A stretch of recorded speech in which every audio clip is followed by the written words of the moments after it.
Hi hello ನಮಸ್ಕಾರ. ಇವತ್ತು ನಿಮಗೆ ಒಂದು ವಿಶೇಷವಾದ ದೇವಸ್ಥಾನ ತೋರಿಸ್ತೀನಿ. ಓಂ ಮಹಾಶಕ್ತಿ ಪೀಠ. ಇದು ದೇವಸ್ಥಾನ ಈ ರೋಡ್ ಬಂದ್ಬಿಟ್ಟು ತಪೋವನಂ ಅಲ್ಲೂರು ರೋಡ್ ಬೆಂಗಳೂರು. ಈ ದೇವಸ್ಥಾನದ ಬಗ್ಗೆ ನಾನು ಹೇಳೋದಕ್ಕಿಂತ ಇಲ್ಲಿನ ಪುರೋಹಿತರು ನಮ್ಮ ಜೊತೆ ಇದ್ದಾರೆ. ಅವರು ನಿಮಗೆ ಈ ದೇವಸ್ಥಾನದ ಬಗ್ಗೆ ಫುಲ್ ಡೀಟೇಲ್ ಆಗಿ ಕೊಡ್ತಾರೆ. ನೀವು ತಪ್ಪದೇ ಈ ದೇವಸ್ಥಾನವನ್ನು ವಿಸಿಟ್ ಮಾಡಿ. ನಿಮ್ಮ ಹೆಸರು ಶಿವಕುಮಾರ್. ಬಿಲೀವ್ ಬ್ಲಾಗ್ಸ್ ಇದು ಕನ್ನಡ ಚಾನೆಲ್ ಬ್ರೋ. ಸರ್ ನಿಮ್ಮ ಹೆಸರು ಹೇಳಿ ಸರ್. ಮದ್ದೂರು. ಏರಿಯಾ ಹೆಸರು ಹೇಳಿ. ಇದು ಬಂದು ಆದೂರಿಂದ ಅರ್ಧ ಮುಕ್ಕಾಲು ಕಿಲೋಮೀಟರ್ ಆಗುತ್ತೆ. ಬೆಂಗಳೂರು ಹೈವೇ ಏನಿದೆ ಅದರಲ್ಲಿ ಹೋಗ್ತಾ ಮಾಕಳಿ ಅಂತ ಸಿಗುತ್ತೆ. ಅಲ್ಲಿಂದ ಎಡಕ್ಕೆ ಹೆಗಡದೇವಂಪುರ ಅಂತ, ಅಲ್ಲಿಂದ ಹೆಗಡದೇವಂಪುರದಲ್ಲಿ ತಪೋವನ ಕ್ಷೇತ್ರ, ಶ್ರೀ ಕ್ಷೇತ್ರ ತಪೋವನ ಅಂತ ಇದು. ಇಲ್ಲಿ ಓಂ ಮಹಾಶಕ್ತಿ ಪೀಠ ಅಂತ ಅಮ್ನೋರು, ಸಾಕ್ಷಾತ್ ಅಮ್ನೋರು ಬಂದು ನೆಲೆಸಿರ್ತಕ್ಕಂತಹದ್ದು. ತ್ರಿಶಕ್ತಿ ಸ್ವರೂಪಿಣಿ ಮಹಾಲಕ್ಷ್ಮಿ, ಮಹಾಸರಸ್ವತಿ, ಮಹಾಕಾಳಿ ಮೂರು ಶಕ್ತಿಗಳು ಸೇರಿ ಓಂ ಮಹಾಶಕ್ತಿ ಅಂತಕ್ಕಂಥ ಹೆಸರಿನಲ್ಲಿ ಪೂಜೆ ಮಾಡ್ತಾ ಇರ್ತಕ್ಕಂಥದ್ದು. ಇದನ್ನ ಸ್ಥಾಪನೆ ಮಾಡಿರ್ತಕ್ಕಂಥವ್ರು ಬಂದು ನಾರಾಯಣ ಸಾವಂತರು ಅಂತ. ಅಲ್ಲಿ ವಿಗ್ರಹ ಇದೆಯಲ್ಲ, ನಾರಾಯಣ ಸಾವಂತರು ಅಂತ ಅವರು ಬಂದು ಬೇಸಿಕಲಿ ಕಾರವಾರದವರು. ಅವರು ಪೂರ್ತಿ ಜೀವನನ ಸೇವೆಗೋಸ್ಕರನೇ ಮುಡುಪಾಗಿಟ್ಟಿರ್ತಕ್ಕಂತಹ ವ್ಯಕ್ತಿಯಾಗಿದ್ದಂತವ್ರು.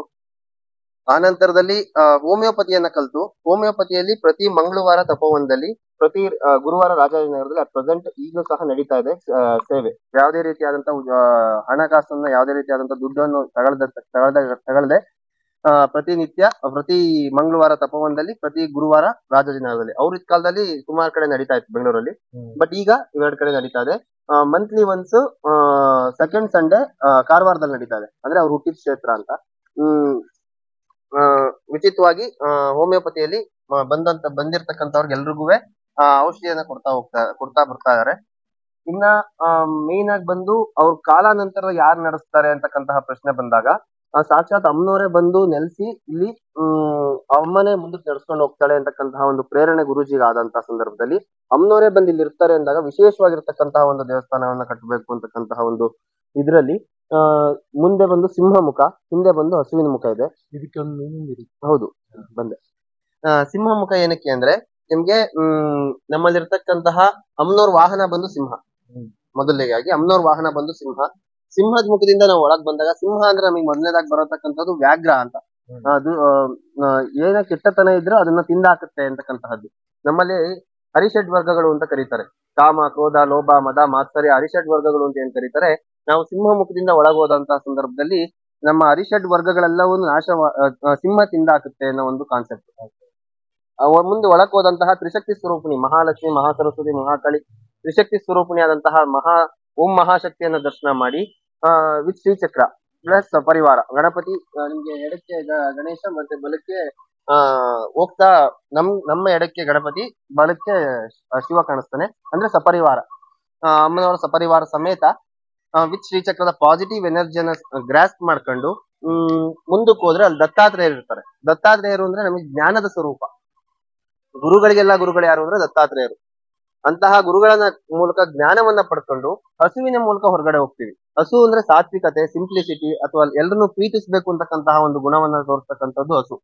ಅಂತ ಒಂದು ಹಸುವಿನ ಮೂಲಕ ನಾವು ಹೊರಗಡೆ ಹೋದಾಗ ನಮ್ಮಲ್ಲೂ ಆ ಗುಣ ಬರ್ತದೆ ಅಂತಕ್ಕಂಥ ಒಂದು ಭಾವನೆಯಲ್ಲಿ ಅಮ್ಮ ಬಂದು ಇಲ್ಲಿ ನೆಲೆಸ್ತಾಳೆ. ಅಂದ್ರೆ ಆಗ ಒಂದು ವಿಶೇಷವಾದಂತಹ ಒಂದು ದೇವಸ್ಥಾನವನ್ನ ಕಟ್ಟಬೇಕು ಅಂತ ಒಂದು ಪ್ರೇರಣೆ ಆದಂತಹ ಸಂದರ್ಭದಲ್ಲಿ ಗುರೂಜಿಯವರು ಇಂತಹ ಒಂದು ದೇವಸ್ಥಾನವನ್ನ ನಿರ್ಮಿಸಿದ್ದಾರೆ. ನಾವು ಒಳಗೆ ಹೋದಂತಹ ಸಂದರ್ಭದಲ್ಲಿ ನಮಗೆ ಮೊದಲನೇದಾಗಿ ನಮ್ಮ ಎಡಕ್ಕೆ ಗಣಪತಿ ಕಾಣಿಸ್ತಾನೆ, ಮತ್ತೆ ಬಲಕ್ಕೆ ಶಿವ ಕಾಣಿಸ್ತಾನೆ ವಿತ್ ಶ್ರೀಚಕ್ರ ಅಮ್ಮನವ್ರ ಮೇಲ್ಗಡೆ. ಅಮ್ಮ ಬಂದು ಅಂತರಿಕ್ಷದಲ್ಲಿ ಕೂತಿದ್ದಾಳೆ ಅಂತ. ಅದೇ ರೀತಿ ಓಂ ಮಹಾಶಕ್ತಿ ಶ್ರೀಚಕ್ರವನ್ನ ನೋಡಿ ಅಮ್ಮನ ದರ್ಶನ ಮಾಡಿ, ಗಣಪತಿ ಶಿವನ ದರ್ಶನ ಆದ್ಮೇಲೆ ನಾವು ಮೇಲೆ ಹೋಗಿ ಸ್ವಲ್ಪ ಬಗ್ಗಿ ನೋಡ್ತೀವಿ. ಕೆಳಗಡೆ ಶ್ರೀಚಕ್ರವನ್ನ ಸ್ವಲ್ಪ ಬಗ್ಗಿ ನೋಡ್ತೀವಿ. ರೀಸನ್ ಏನಂದ್ರೆ ಅನಾಹತ ಚಕ್ರ ಅಂತ ಇರುತ್ತೆ ನಮಗೆ, ಅದು ಆಕ್ಟಿವೇಟ್ ಆಗುತ್ತೆ ಅಂತ. ನಾವು ಸ್ವಲ್ಪ ಹಿಂಗ್ ಬಗ್ಗದಾಗ ಅನಾಹತ ಚಕ್ರ ಆಕ್ಟಿವೇಟ್ ಆಗುತ್ತೆ ಅಂತ. ಸ್ವಲ್ಪ ಮೇಲ್ ನೋಡಿದಾಗ ನಮ್ಮ ಕಣ್ಣಿನ ದೃಷ್ಟಿಗಳು ಯಾವುದೇ ದೋಷ ಇದ್ರೂ ಅದು ಹೋಗುತ್ತೆ ಅಂತ. ಆಮೇಲೆ ಅಮ್ಮನ ದರ್ಶನ ಮಾಡ್ಬೇಕು ಅಂತ. ಆಕ್ಚುಲಿ ಹೀಲಿಂಗ್ ಸೆಂಟರ್ ಅಂತ ಇದೆ.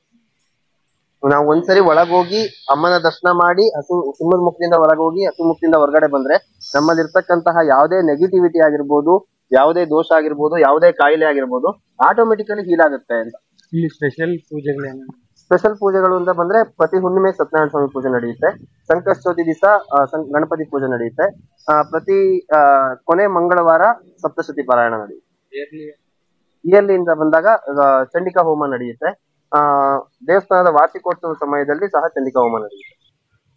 ನೋಡಿದ್ರಲ್ವ ಫ್ರೆಂಡ್ಸ್, ಮಹಾಶಕ್ತಿ ಪೀಠ. ಈ ದೇವಸ್ಥಾನಕ್ಕೆ ತುಂಬಾ ಶಕ್ತಿ ಇದೆ.